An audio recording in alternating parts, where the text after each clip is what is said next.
Bonjour à tous, nous sommes ravis de vous retrouver ici pour partager avec vous une expérience qui nous a ravis, enthousiasmante et enrichissante.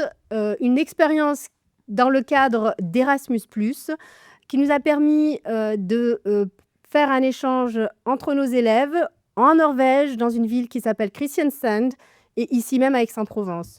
Je m'appelle Lobna Benassine, je suis enseignante au lycée Cézanne, enseignante d'anglais. Je vous présente mes collègues norvégiennes ainsi que ma collègue du lycée Cézanne, une collègue d'anglais, Madame Siamed Manel, Madame Stine Eiseldal et Madame Katharina Gudmundsen. Nous sommes entourés de nos chers élèves du lycée Cézanne et du lycée Tangen à Kristiansand. Je commence par les élèves du lycée Kristiansand à Tangen, Zina, Ada, Henriette, Alexandra, accompagnés de leurs correspondants du lycée Cézanne, Rodrigue, Mathilde, ainsi que Nathan. Je vais commencer par partager cette expérience en anglais. Donc, je vais interroger nos élèves concernant cet échange qu'ils ont eu beaucoup, il me semble, d'après ce qu'ils ont dit, de bonheur à vivre. Rodrigue, please tell us what were the most striking differences that you've noticed when you were in Kristiansand? There were a lot of striking differences I noticed. The first one being the fact that the timetables are really different than the in France, and also the timetables were really different than in French because they were starting at 8 and finishing at 5 each day, finishing at 3 each day, and in French, well, sometimes we're starting at 8 and finishing at 6 p.m. and it's really exhausting because we just have 9 hours of classes straight, and they just have like 3.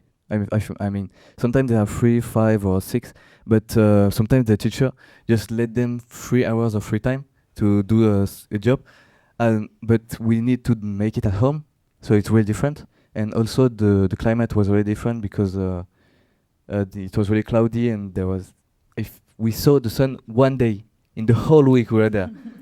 It was, and we were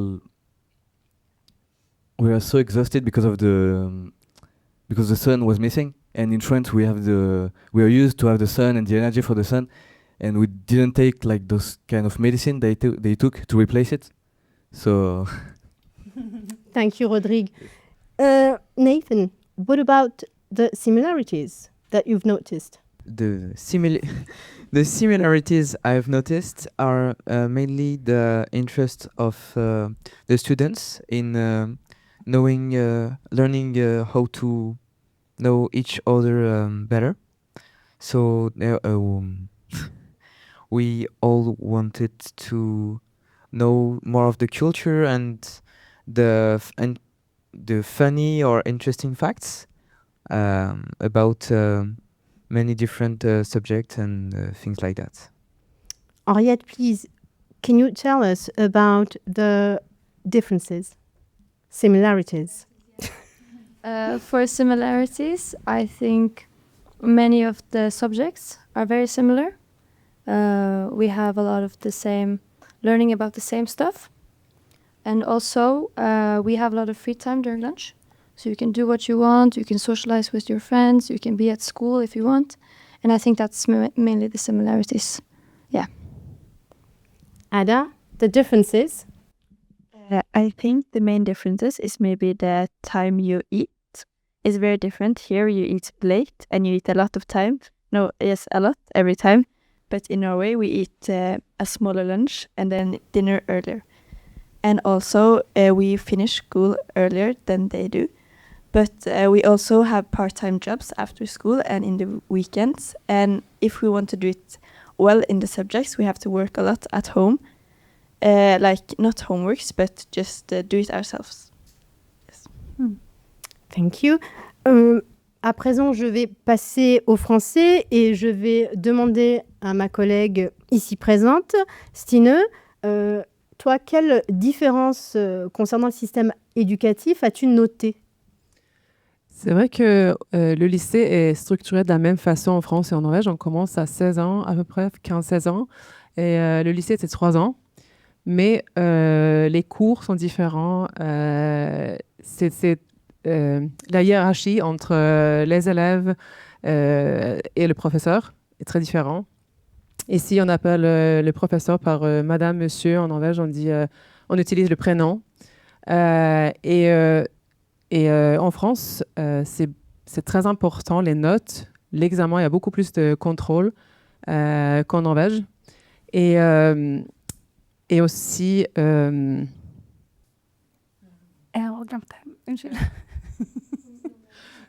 Oui, en France, il y a le baccalauréat qui est très important. En Norvège, on a la première année, on peut avoir un examen si on n'a pas de chance. Il y a 20% de chance d'avoir un examen la première année. La deuxième année, c'est un examen tiré au sort. Et la troisième année, on a 3 ou 4 examens dans différentes matières. Et c'est vrai que les matières en France et en Norvège sont similaires. On a les maths, on a le français, l'anglais, les langues étrangères et les sciences sociales. Mais nous, on enseigne la religion. Mais en France, on a la philosophie, donc c'est un peu différent, mais on apprend à peu près les mêmes choses. Aussi, les cours sont un peu différents. En Norvège, c'est beaucoup centré sur l'autonomie de l'élève. On travaille beaucoup en groupe. On travaille avec des projets. Et comme Ada vient de dire, il faut être indépendant et travailler seul. Mais on travaille beaucoup en groupe dans les cours. En France, les cours sont beaucoup plus... le prof parle beaucoup plus et les élèves travaillent en autonomie, beaucoup plus. Voilà. Katharina, j'avais une question concernant le français, puisque toi et Stine, vous êtes toutes les deux enseignantes et de français et d'anglais. Je dois dire que ma collègue ici présente, Manel, et moi-même sommes assez admiratifs de la manière dont vous parlez le français, surtout quand on s'intéresse un peu au norvégien et de constater à quel point ces deux langues sont éloignées. Pourquoi as-tu choisi le français ?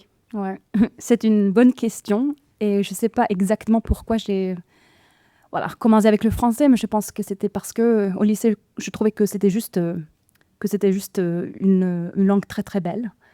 Et ça a commencé un peu comme ça. Et puis j'ai fait des études européennes où je pouvais choisir français comme spécialisation, on peut dire. Et j'ai beaucoup aimé la littérature, la traduction, le français en tant que discipline à l'université aussi. J'ai fait des séjours en France, ce qui m'a beaucoup plu. Et donc, oui, je suis juste passionnée par votre langue et votre culture. Et le fait que vous êtes... vous mangez ensemble, il y a les repas, il y a beaucoup de choses que j'aime bien avec votre culture. Ouais. Donc. Ça s'entend. J'avais une autre question concernant le français. Est-ce que vos élèves se débrouillent bien en français ? Oui, je dirais qu'ils se débrouillent bien, qu'ils travaillent beaucoup et c'est vrai que c'est plus facile pour eux d'apprendre l'anglais, c'est sûr, parce qu'on n'est pas... il n'y a pas beaucoup de... Le français n'est pas aussi présent dans notre culture quotidienne, on peut dire. Quotidienne, je fais des erreurs. Mais ils se débrouillent bien et je trouve que... oui, donc... mais oui. Donc, c'est une langue qui est intéressante d'apprendre. Ouais. Merci. J'avais une question pour Manel. Est-ce que tu pourrais nous partager, quant à toi, ton expérience à Kristiansand, ton expérience éducative dans le système éducatif norvégien ? Alors, moi, en tant qu'enseignante, ce que j'ai beaucoup apprécié dans votre lycée à Tangen, à Kristiansand, c'est l'usage du numérique en classe. Nous, en France, on essaie de s'y mettre un peu plus et d'inclure le numérique dans nos classes, autant pour nous que pour nos élèves. Et j'ai découvert avec fascination vos tableaux interactifs. Et surtout, ce que j'ai apprécié, c'est tout ce qui est partie connectique. Je ne sais pas si c'est le bon terme, mais pour pouvoir connecter, brancher, que ce soit nos téléphones, tablettes, ordinateurs, là où on rencontre un peu cette limite chez nous. Donc j'espère qu'un jour, on arrivera à avoir le même matériel. Mais ce qui est bien aussi, c'est que comme en France, les élèves m'ont appris ça, c'est que je ne sais plus si c'est la région ou le pays, peut-être que vous pouvez me corriger, qui fournit les ordinateurs aux élèves. Donc je trouve ça sympa pour inclure tous les élèves qui viennent de différents milieux sociaux pour leur donner la chance à tous d'avoir cette connexion avec les PC et le numérique. J'ai trouvé ça fascinant et génial. Merci beaucoup, Manel. Je vais passer de nouveau à l'anglais. To what extent, students, to what extent has this experience shaped or transformed your attitude towards travel? Zina, can you tell us? Yes, I think that by us living with people from the culture instead of staying at a hotel or something you'd usually do when you're traveling, I think that we're getting a more complex and like better understanding of the actual culture than we usually do. Yes. Thank you. Mathilde? This trip was really interesting because, as we said before, there are many differences between France and Norway, but the fact that we're all the same age made us be close, even though there were many differences. And this was a very good experience. I would hope to do them again. Like, if I have the chance, I would do that. It's very good. Thank you. Alexandra? As they said, there's a lot of differences and a lot of similarities between each country, and again, how we're so similar even though we're so different. And it also made me appreciate how we are so different across the world. It's like really inspiring that all like different cultures come together, and even though they're so far apart, we can still make close connections and have good experience together, even though some might have a language barrier or a cultural barrier. Thank you. Now, I would like to ask the Norwegian students to maybe give us some words, easy to pronounce, so that maybe the audience would practice some words in Norwegian and maybe tell us in French or in English what is the meaning of the words you saying us. Yes, we can start with god dag, which means bonjour. And we also have takk, which means merci. Yes, because Ada said bonjour, I can say what bonsoir is, which is god kveld. Maybe we can also say ha det. It means goodbye. Yes, and salut. It's hi. Grateful.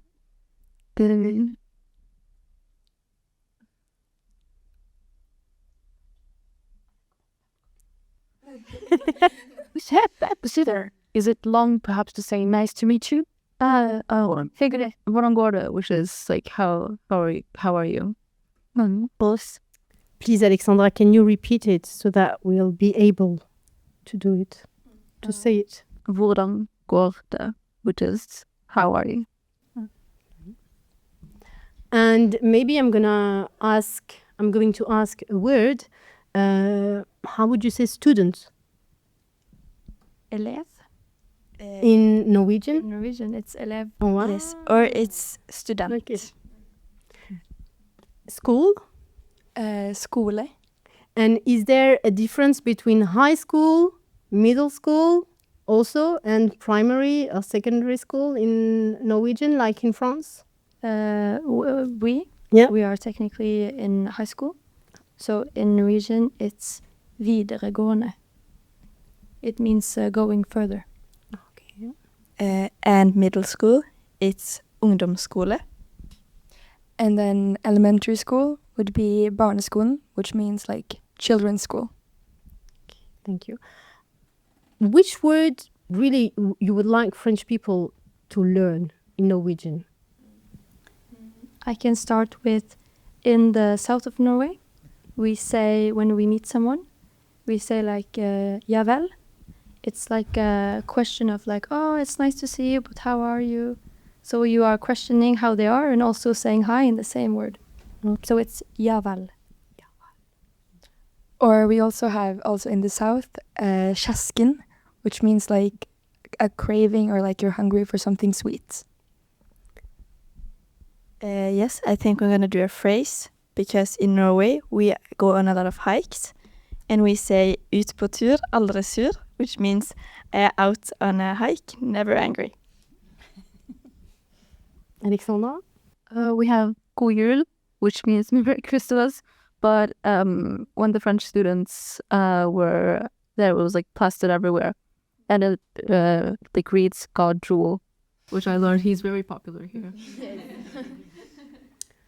Rodrigue, would you like to go back to Kristiansand or to have the same kind of experience? To have an exchange partner, maybe in another country or maybe the same country, or just to go again to Kristiansand?